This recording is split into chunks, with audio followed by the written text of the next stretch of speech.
Thank you for watching. My name is Glenn Morgan, and this is We the Govern. Today we're going to be going back to Washington State, where under Governor Inslee's administration, lockdowns are forever.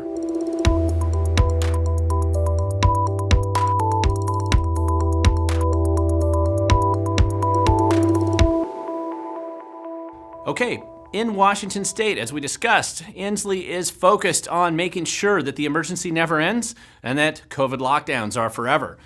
And this is causing a lot of frustration with people, especially since there's some concern that Inslee may be pushing to try to change the Washington State seal and flag to reflect the concern that he has over COVID, and of course, more importantly, to make sure that he's made his mark on the flag with that nice blue mask, ensuring that lockdowns indeed are forever and part of state, just the state symbolism at this point in time. Because in Inslee's world, lockdowns are forever, and he's certainly enjoying loving these emergency powers. Now, this comes with just a recent announcement from the governor's office that 3 of the counties, conveniently counties that generally vote Republican, are going to be going back to a much more aggressive lockdown phase. And what this really means is that this is very destructive to local businesses and for people that actually have to work for a living. This helps destroy their businesses and ensure that they can't run a restaurant, have public meetings, have a much, go back to school, eliminate school programs even more.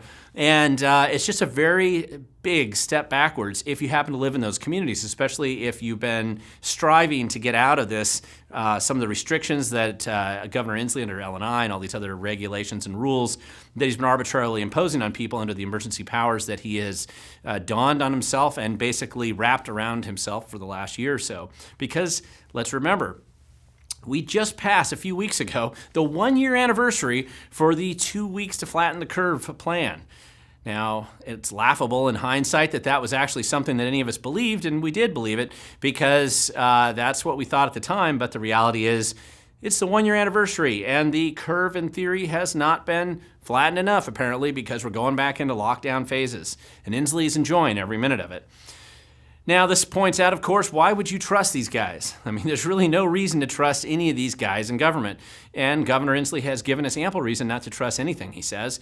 And it's causing great grief. I'm sure that if you live in a very wealthy part of Seattle or you work for Amazon and you're in one of the wealthy enclaves and you're able to work via Zoom and your income probably hasn't gone down much, you don't really care. In fact, it's kind of nice. You get food delivered to your house. You don't have to deal with that commute in Seattle. You can ignore and pretend like there's not homeless camps all over the place. And you don't have to see all the garbage along the freeway in downtown Seattle. It's kind of nice. But for the rest of the state, if you actually have a job that you have to work at, or if you work in a service sector job, this has been very destructive and harmful for you. And that's why many people don't like Governor Inslee and don't like this program, don't like what he's doing, which is why you see signs like this when you drive around the state. And in fact, many people trying to say, hey, we want to get out. Please, just let us out. Stop locking us in. This is crazy. And of course, you'll see trucks like this driving around saying that they want to impeach Inslee or other types of more grassroots approach.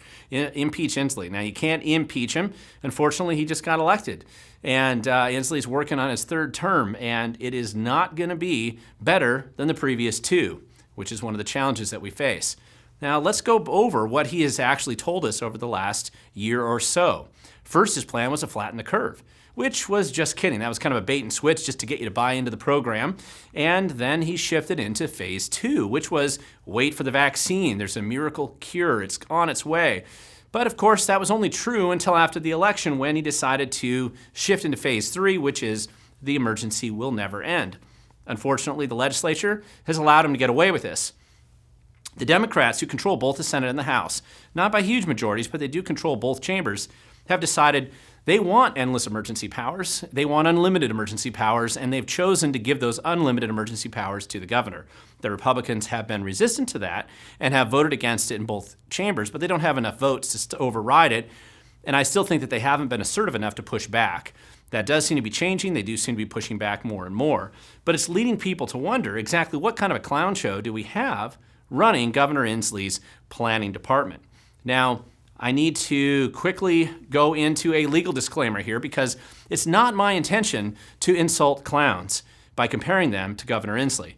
I do realize that clowns have an important job to do and that is important to make people happy, and that I don't mean to demean that job by comparing it to the terrible job that Governor Inslee's been doing in this state.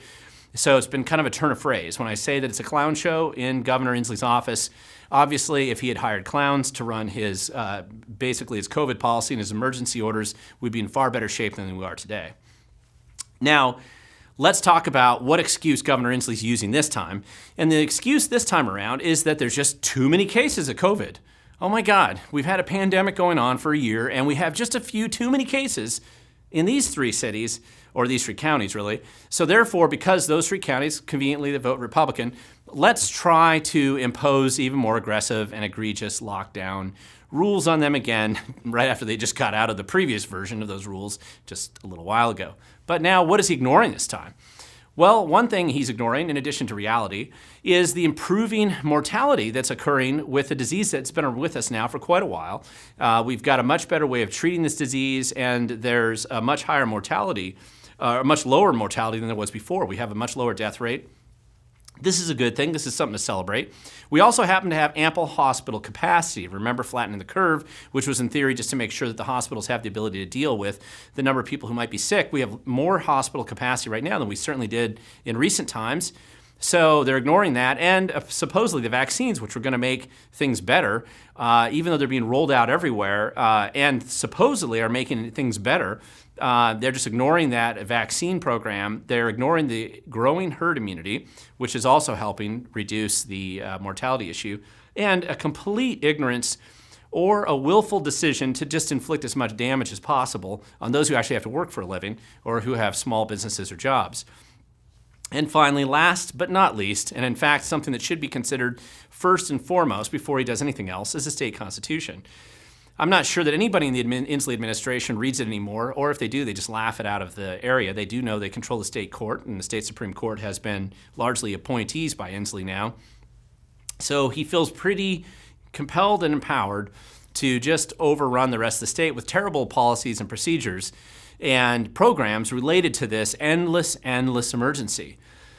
You know, one of the problems is that there's wealthy enclaves in Seattle and outside the Seattle area that do support Inslee. They do, they vote for him significantly. And those wealthy enclaves are not significantly impacted by the lockdown orders as much as others. And they seem to just not care what's being done to their fellow citizens around the state. And that is a problem. But who would have predicted that Governor Inslee would have been the guy more than anyone else who has basically turned everybody in Washington state into armed homeschool preppers?